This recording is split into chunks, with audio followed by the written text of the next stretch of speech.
Hello, I'm Caitríona O'Mahony. I'm a Baroque violinist and viola player, and I'm artistic director of the East Cork Early Music Festival.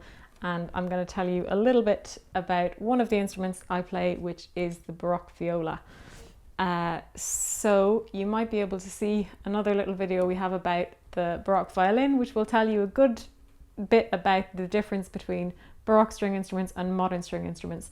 And really the differences between a Baroque viola and a modern viola are mostly kind of similar to the differences between a Baroque violin and a modern violin. So you can check that one out if you want to. But a little bit about why I like playing the Baroque viola is because the viola has kind of very different roles to play over the course of the music that we play a lot of, which is kind of the 17th and 18th centuries. So you're coming out of the original viola, which is our viola da gamba, which you can also learn a little bit about in some of these videos. This is our viola da braccia, which is where you get your German word for viola still, your braccia.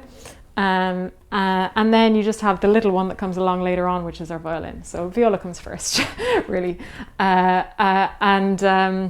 The thing about violas is that they come in a lot of different sizes, which is quite interesting over the course of history. So you come out of the different sizes of violas da gamba that you play on the leg. Equally, you get a lot of different sizes at different points in history of viola da braccia. So depending on what you are playing, depending on what register you're playing in, you should really have different sizes. We tend not to these days because we can't afford to have that many instruments.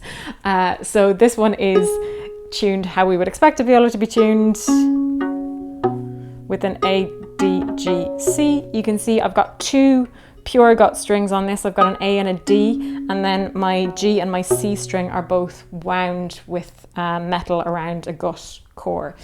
So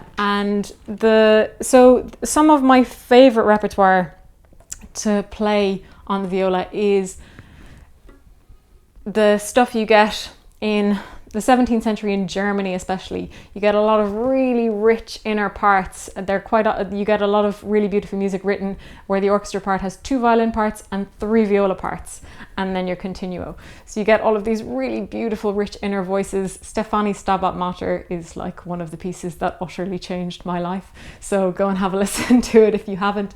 But that's the sort of piece where you get quite different effects. You get higher up viola, using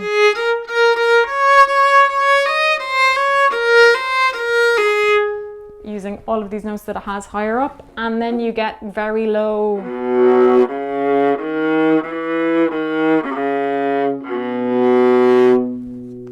very nice low notes as well, and you get all of these 3 viola lines interweaving absolutely beautifully.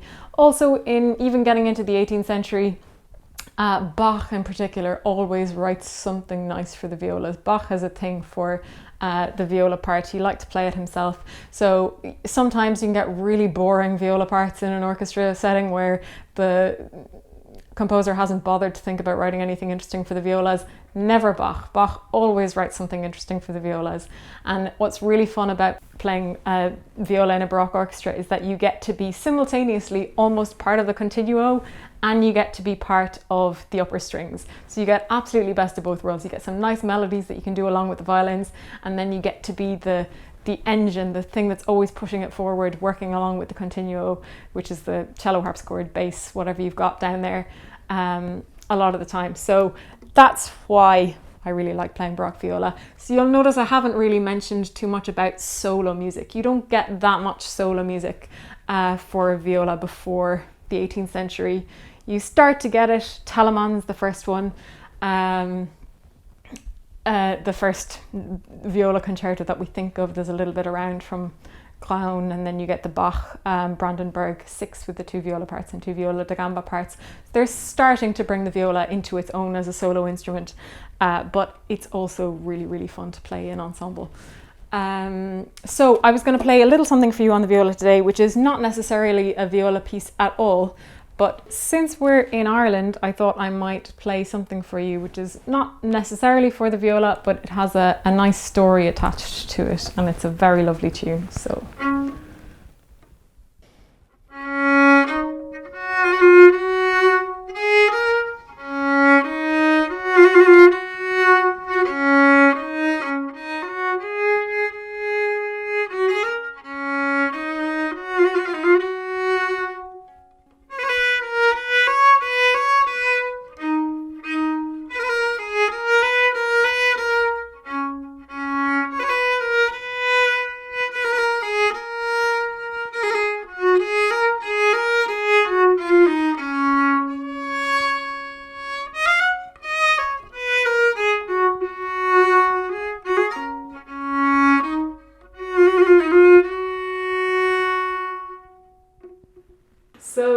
tune is called Eileen Rune. It was a very, very well-known top of the pops hit in the 18th century. That version is from a book called The Hibernian Muse, and there's a little story that goes around to it, which is that there was a soprano called Kitty Clyde who came to Dublin on tour and was looking for something. She was a big rival of Peg Buffington and these sorts of people, and she was looking for something to give her tour a little bit of local flavour, and she picked up this tune, this Eileen Rune, and took it back to London. It was published in a load of versions by different composers, and Handel is supposed to have said that he would rather have written this tune than the whole rest of his output.